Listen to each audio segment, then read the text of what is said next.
So at least 9 months when the first phone call came in or the first web lead came in. Wow, After 9 months organically. of money after money after money. Yeah. Wow, wow, that's really, really powerful.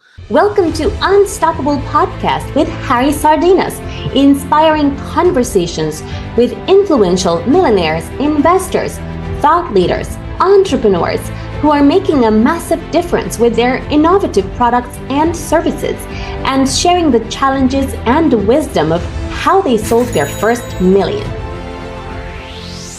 So what have been your biggest challenge finding, when you're an entrepreneur, you're starting out, nobody trusts you, nobody knows you.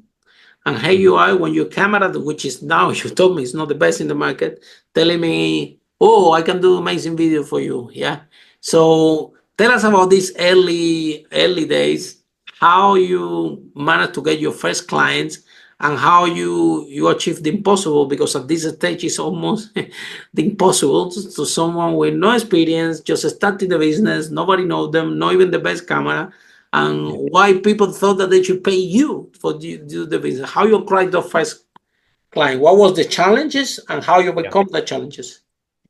Yeah, I mean, in the early days, I had a reasonably good camera, but it wasn't thousands of dollars. Now we have the super duper crazy cinematic, really expensive. Now I can imagine that you have a Rolls Royce. Yeah, we got all the fancy stuff now because the revenue supports it. Absolutely. But in the early days, I had essentially started off in the DSLR days where you were shooting essentially with a photography camera. And the way I got started as a freelancer over 12 plus years ago, essentially was doing a lot of projects for free. So I started to network, meeting other people in Austin, offering to do it for free, more or less for experience. And so I could build a portfolio of work.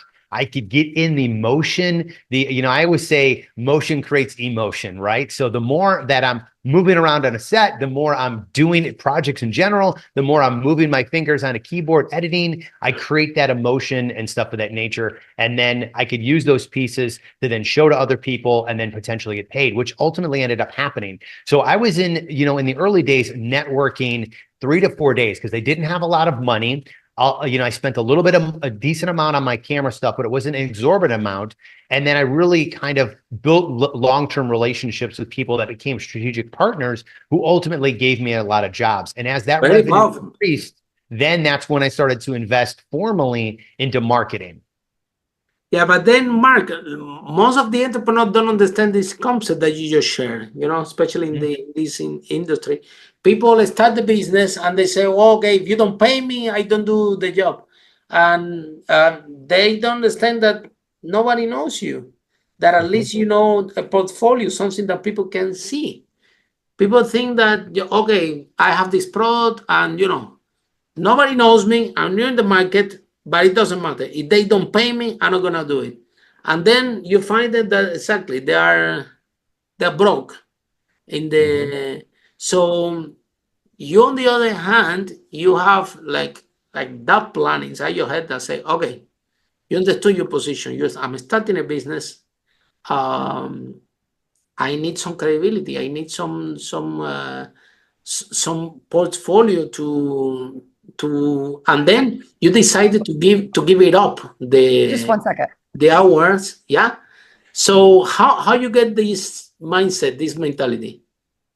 Well, really the mindset is just like the law of reciprocity, right? So when I would do something for free, it would be very strategic with someone that could be potentially a strategic partner. And in my industry, it's other fellow marketers. So people that own social media companies, graphic design companies, SEO companies, working and collaborating with them to say, listen, I'm new to this industry. I really want to have the opportunity to work on some projects. Is there a project that maybe I could do for your client that's going to help elevate you because you could use and leverage this as a part of your marketing, but it's no gamble on their end, no investment on their end. I'm willing to take all the risk. And if it works out and they're happy, then maybe we can collaborate on future projects that maybe there's some budget involved, or maybe that client that I did the free job with would be interested in doing future work. And that's the way that it kind of started off. And it's been really successful. And ironically, to this day, we still do free work for strategic partners. I mean, we're doing a shoot this Thursday for a strategic partner. For a strategic partners, you open in this relationship, and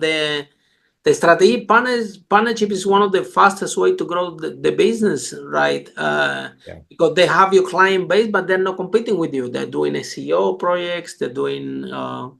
They have your same client base, but then literally not competing with you. So, a new strategic partner, even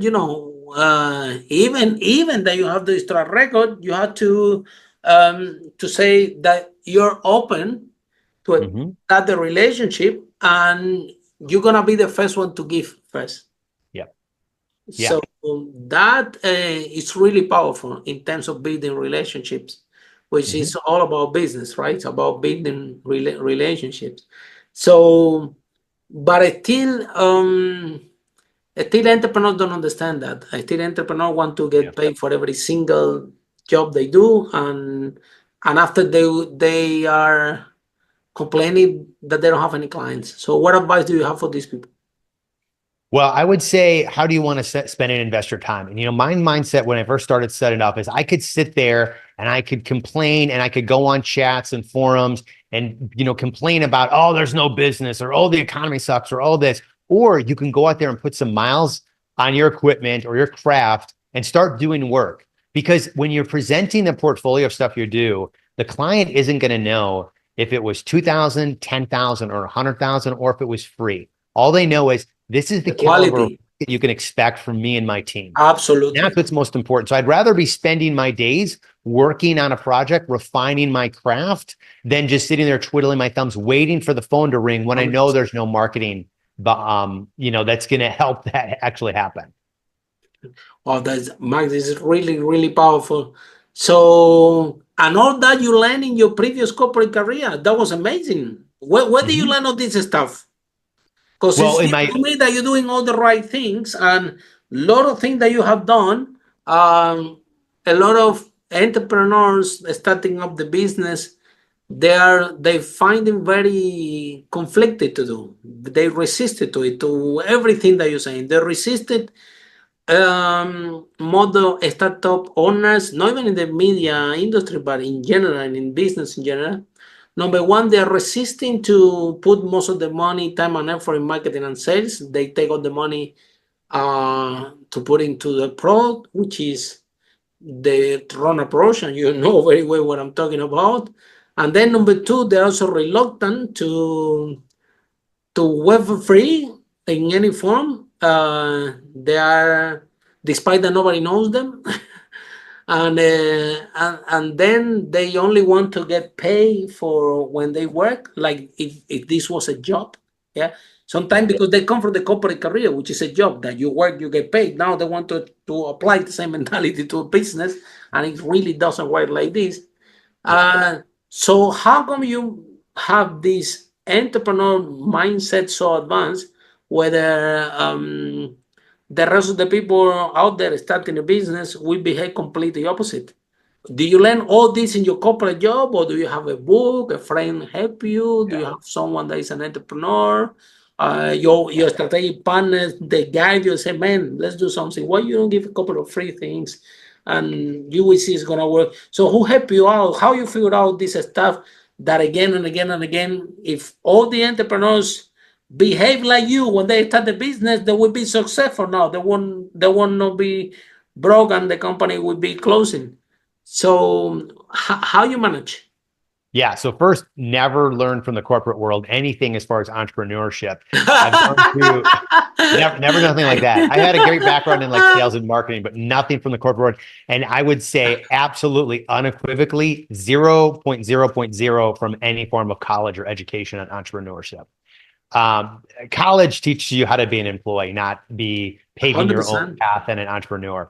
So I'm a big, I kind of consider myself a bootstrapper and a self-taught individual. So a lot of things that I've learned along the way has been a combination of like mentorship, reading books, listening to podcasts, listening to audiobooks, and consulting with people who have kind of been there and done that. And then also learning by doing. I'm a huge advocate of learning by doing rather than just like reading something and then not taking action. So I think the biggest misnomer about entrepreneurship in general, particularly if you're a bootstrapper and you don't have a fund, venture capitals, throwing hundreds of thousands of dollars to you, you have to understand that it's not a job. Okay. So like it is a 24/7 thing that is constantly on your mind. You're going to do things at weird hours on weekends. You're going to be working massive hours. You're going to be pushing yourself without making any money or any possibility of making money, and be doing and working and things of that nature. Now, it's not for everyone. Okay.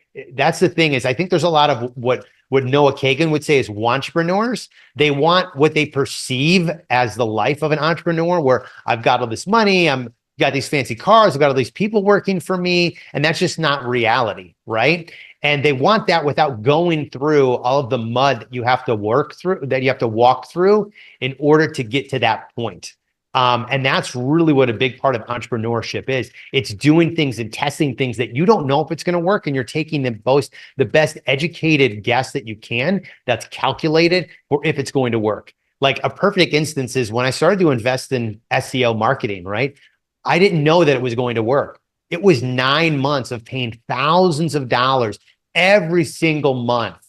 Like, is this just going to work? Is this going to work? Is it going to work? And just having the faith in the person I was working with that it would work. And we didn't even start to have an inkling of anything till at least 9 months, when the first phone call came in or the first web lead came in. Wow, after 9 months of money after money after money. Wow. Wow. That's really, really powerful. Follow us for more interviews with world's most influential, audacious entrepreneurs that overcame challenges and adversity, providing you with the blueprint of how they sold their first million so you can grow your business exponentially.